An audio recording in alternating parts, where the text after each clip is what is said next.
Bismillahirrahmanirrahim. Assalamualaikum warahmatullahi wabarakatuh. Apa kabar teman-teman semua? Kita kembali lagi ya di kuliah operasi teknik kimia. Langsung aja ya. Kalau kemarin kita sudah ngomongin membran dan perhitungan dasarnya untuk complete mixing, sekarang kita akan melanjutkan ke membran yang sudah sering kita dengar ya, yaitu proses reverse osmosis. Biasanya dengarnya di mana proses reverse osmosis itu? Al-Qodiri ya. Ya, untuk pemurnian air ya. Memang sekarang yang paling banyak digunakan untuk air. Nah, seperti apa yang namanya reverse osmosis? Pertama, kenapa kita pakai namanya reverse osmosis? Osmosis itu apa? Ada yang ingat? Nah, nggih, leres. Apa tadi? Ya, osmosis itu ketika suatu pelarut dia berpindah ya dari yang tekanan osmosisnya rendah ke tempat yang tekanan osmosisnya tinggi. Jadi kalau misalnya ini melalui suatu membran ya, harus melalui membran kalau yang namanya osmosis.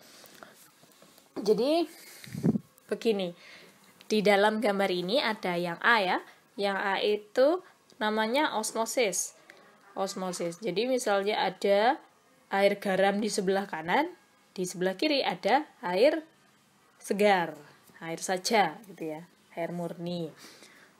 Nah, di situ ada yang terlarut garam. Jadi karena yang sebelah kanan itu lebih asin dan yang bisa tembus di membran itu airnya. Jadi yang pindah itu airnya, bukan garamnya. Airnya itu mengalir ke tempat yang bergaram. Itu osmosis yang normal. Yang ada garamnya, tekanan osmosisnya lebih tinggi, leres. Kemudian yang B ini ketika osmosis ini mencapai kesetimbangan atau osmotic equilibrium. Nah, di situ bisa kita lihat terjadi dari misalnya A ya, dari misalnya kondisi A, kemudian dia mengalir ke yang B, airnya itu, sehingga di situ nanti airnya bertambah sampai pada suatu waktu dengan permeabilitas tertentu, maka si air ini sudah tidak dapat berpindah lagi ke sisi yang bergaram tadi. Padahal konsentrasinya juga masih belum sama persis ya, tapi sudah setimbang karena ada permeabilitas. Kemudian yang C ini namanya reverse osmosis. Nah, kalau reverse osmosis ini dari larutan yang mengandung garam tadi, airnya itu mengalir ke tempat yang airnya murni. Nah, ini kan artinya berlawanan arah ya dengan osmosis yang seharusnya, sehingga di situ kita memerlukan apa itu namanya P itu tekanan untuk memindahkan air tadi supaya airnya itu murni. Kita ingin memurnikan air yang bergaram tadi, seperti itu. Nah, bisa dilihat ya kalau di dalam gambar B dan gambar C, di dalam gambar B itu ada yang namanya P. P itu perbedaan tekanan osmosisnya antara yang larutan bergaram dengan yang air murni. Sedangkan di gambar C itu ada tekanan yang kita butuhkan untuk memindahkan air dari larutan garam ke sisi air yang murni. Nah, terus kenapa kok kita pakai yang namanya RO? Karena membran itu kan dia punya lubang ya, pori-pori yang ukurannya mikro atau nano. Nah, kebanyakan pelarut itu, misalnya air ya, terutama air itu dia punya ukuran molekul yang lebih kecil daripada zat terlarutnya, seperti itu. Sehingga yang bisa tembus membrannya itu airnya, bukan zat terlarutnya. Nah, butuh tekanan untuk menggerakkan pelarut ke arah tekanan yang rendah. Contohnya itu biasanya digunakan pada desalinasi air laut, ada pemurnian protein dari dadih keju, pengentalan jus dan susu, serta pengentalan enzim. Nah, sekarang kita akan membicarakan mengenai tekanan osmosis ya dari suatu larutan. Nah, tekanan osmosis atau biasa kita simbolkan dengan P ini sebanding dengan konsentrasi zat terlarut dan suhu. Nah, Van Hoff menunjukkan hubungan yang mirip ya dengan persamaan gas ideal seperti yang ditunjukkan pada persamaan 1391 ini. Di situ ada N ya. N di sini adalah mol zat terlarut. Kemudian ada Vm di sini adalah volume zat pelarut. Kemudian ada R ini adalah konstanta gas ideal. Kita pakai untuk satuan SI 82 kali 10 pangkat min 3 meter kubik atm per kilogram mol Kelvin. Dan suhu kita pakai Kelvin. Kadang-kadang untuk zat yang lebih kental kita menggunakan koefisien osmotik atau V ya. V. Jadi ini di bawah itu ada yang lingkaran, terus ada coretnya berdiri, ini namanya V, yang merupakan rasio dari tekanan osmosis yang sebenarnya. Contoh pada soal 1391 ini mudah ya, kita hanya diminta untuk menentukan tekanan osmosis dari suatu larutan garam. Coba kita lihat.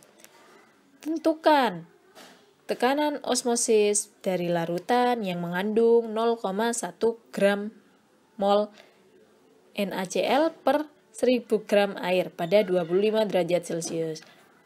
Nah, mohon maaf ini tidak saya highlight ya, karena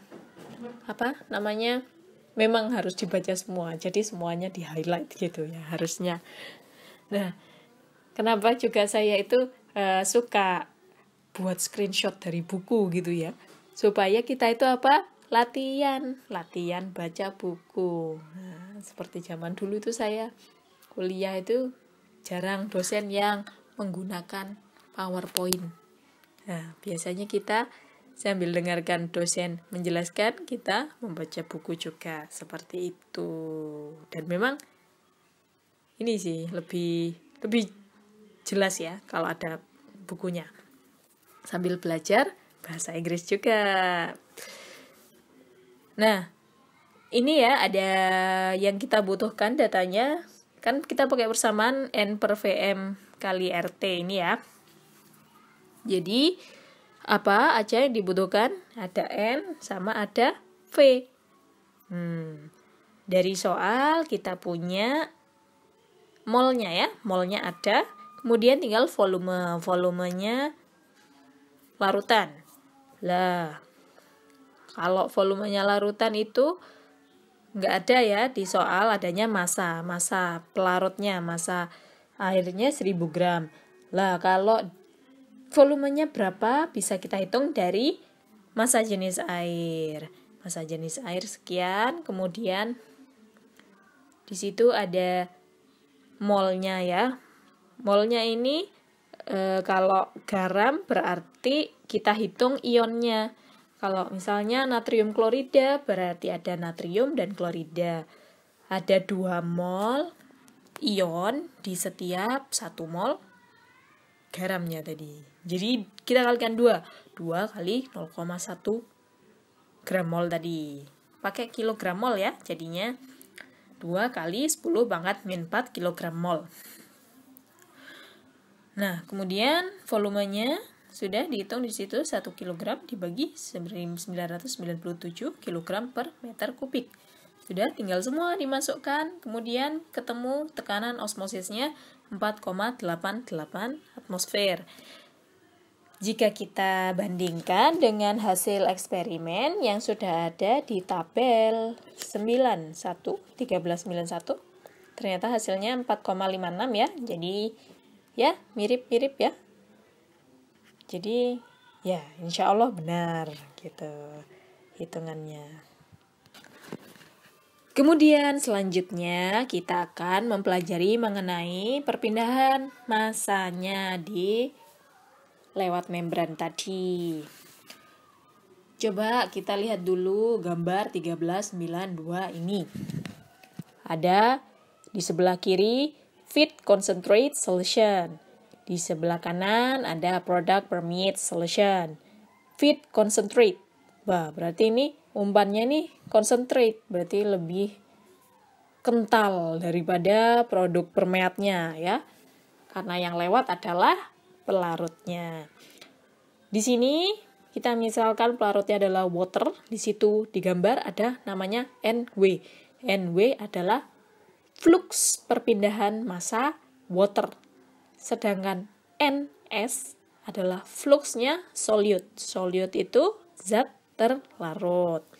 Ada C1 untuk umpannya dan C2 untuk produknya.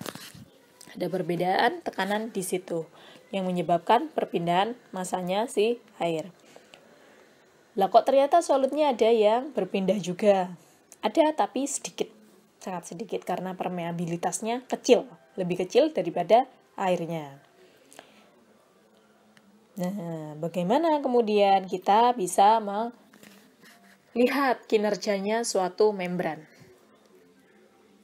Dan tekanan yang kita butuhkan berapa begitu ya. Nah, kembali ke sini, ini tidak ada yang saya highlight juga karena semuanya harus dibaca gitu ya. Coba ada persamaan di sini, di situ terjadi difusi di membran tersebut. Nah, ada persamaan untuk 1395, ini fluxnya solut ya. Di situ ada DS, KS, dan LM. Apa saja itu? DS adalah difusivitas zat terlarut. KS adalah distribution coefficient. Perbandingan ya, perbandingan konsentrasi yang di membran dengan konsentrasi yang di larutan. Kemudian ada AS.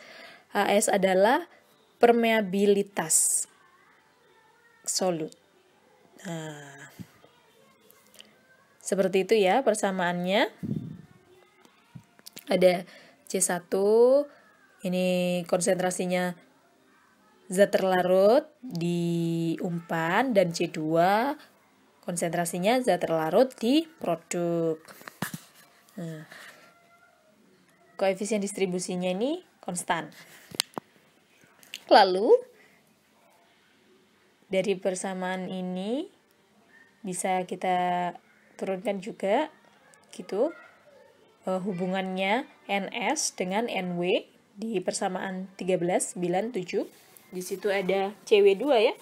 W di situ ada W water, berarti konsentrasinya air di 2 di produk gitu.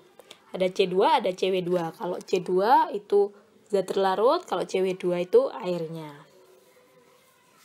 Kemudian ada juga yang namanya R atau solute rejection.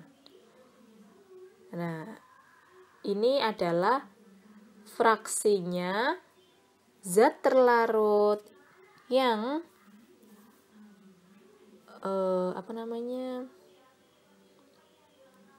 yang tersisa di bagian umpannya itu. Jadinya sisa yang tersisa itu dikurangi yang ada di produknya, dibagi dengan konsentrasinya yang di umpan. Ada R, kemudian ada di sini B juga ya. B ini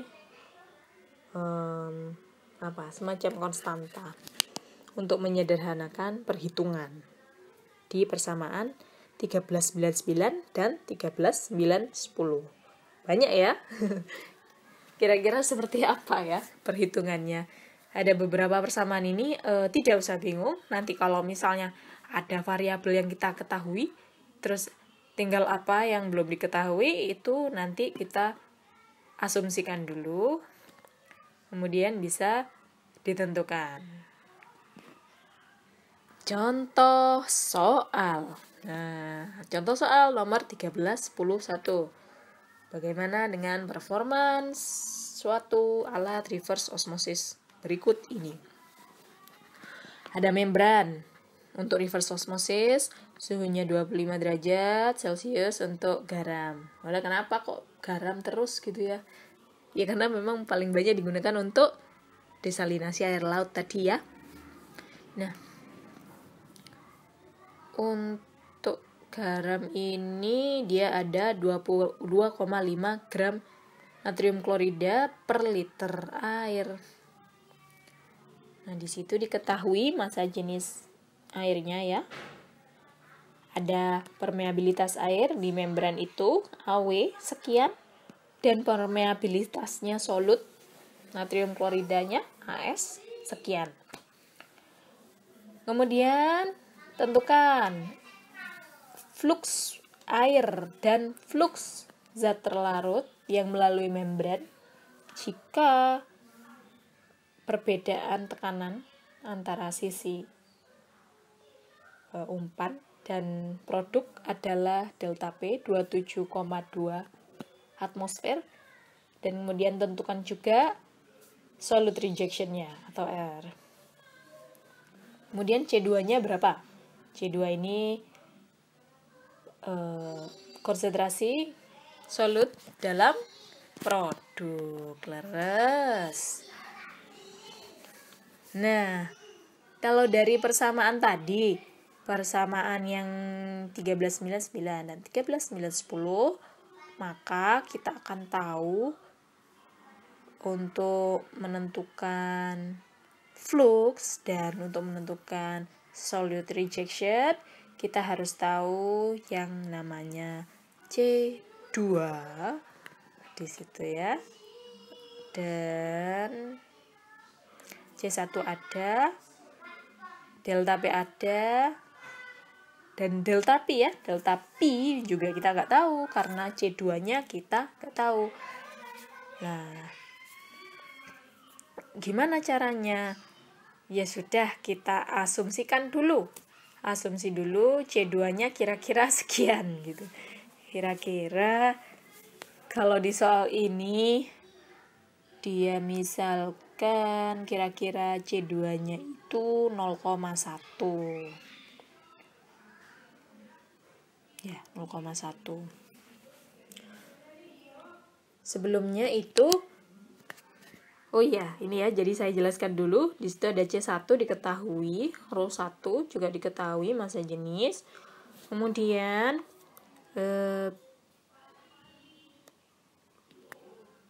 jumlah air di dalam umpan ya, kita cari.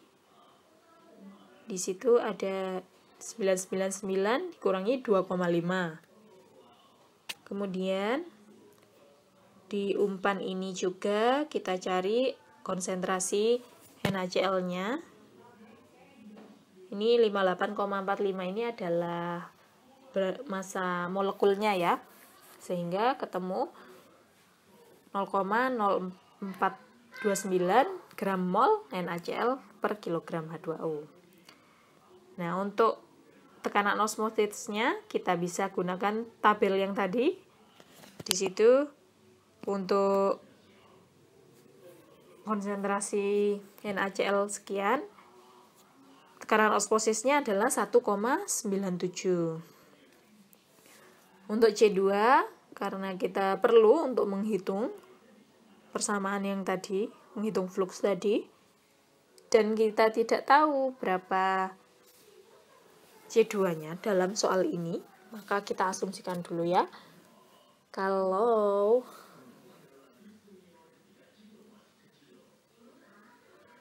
kita misalkan 0,1 kg NaCl per meter kubik. Nah,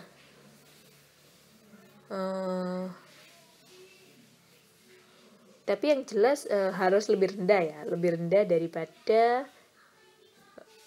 C1, C2 itu ya. Kalau tadi kan 2,5. Nah, kita pura-puranya di sini 0,1 gitu ya, kira-kira aja. Lalu di situ bisa kita cari di tabel untuk row 2-nya. Kemudian misalnya kita tentukan juga tekanan osmosisnya. Tekanan osmosisnya ini bisa kita lihat juga di tabel. Ternyata 0,08 atmosfer. Jangan lupa ya, satuannya disesuaikan gram mol NaCl per kilogram H2O. Sehingga delta P-nya kita perlu untuk hitung tadi, bisa kita tentukan. Sudah, kalau sudah ketemu C2 dan delta P, bisa kita masukkan saja. Datanya sudah ada.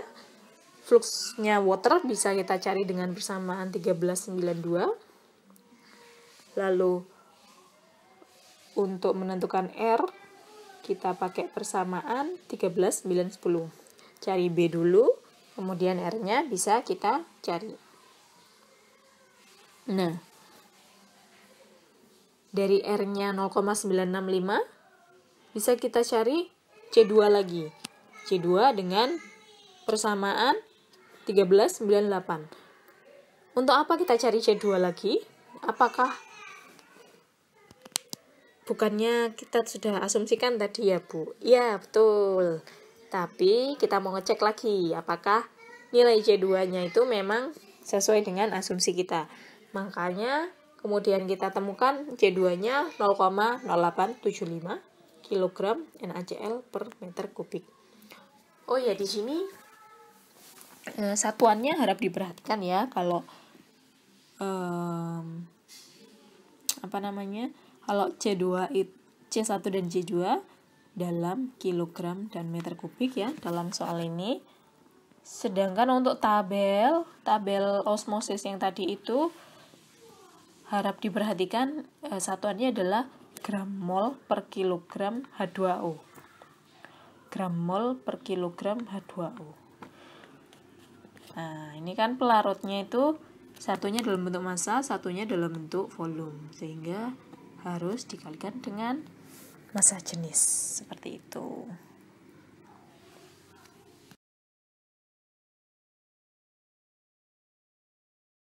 Nah, kemudian yang terakhir kita biasanya mengamati bagaimana dengan kondisi operasinya. Biasanya reverse osmosis itu kita operasikan antara tekanan sekitar 1035 ya, atau sekitar 10 atmosfer sampai 10 sampai 100 atmosfer. Oleh karena itu, ketika kita meningkatkan tekanan di umpan, pelarut atau air akan mengalir melalui membran. Dan zat terlarut itu tersisa di bagian umpan. Dan biasanya relatif konstan ya ketika mencapai equilibrium itu. Sehingga pada tekanan yang tinggi itu akan memberikan konsentrasi zat terlarut yang lebih rendah pada pada sisi produknya. Kemudian ketika kita meningkatkan konsentrasi zat terlarut pada umpan, apa yang kira-kira terjadi? Leres. Jadi konsentrasi zat terlarut pada produk juga akan meningkat ya, karena adanya perbedaan tekanan osmosis tadi ya. Kemudian, jika reverse osmosis memiliki luas area yang besar, seperti misalnya untuk pabrik begitu ya, dengan perjalanan di membran itu antara masuk dan keluarnya itu cukup panjang, biasanya konsentrasi zat terlarut pada keluaran umpan itu akan cukup tinggi. Artinya peningkatan konsentrasinya ini cukup efektif begitu ya.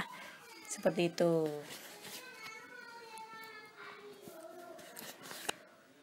Lalu untuk peralatan yang kita gunakan untuk reverse osmosis ini mirip-mirip dengan yang kita gunakan untuk membran gas. Ada macamnya plate and frame, ada yang tubular. Tubular ini yang seperti shell and tube heat exchanger. Kemudian ada spiral wound.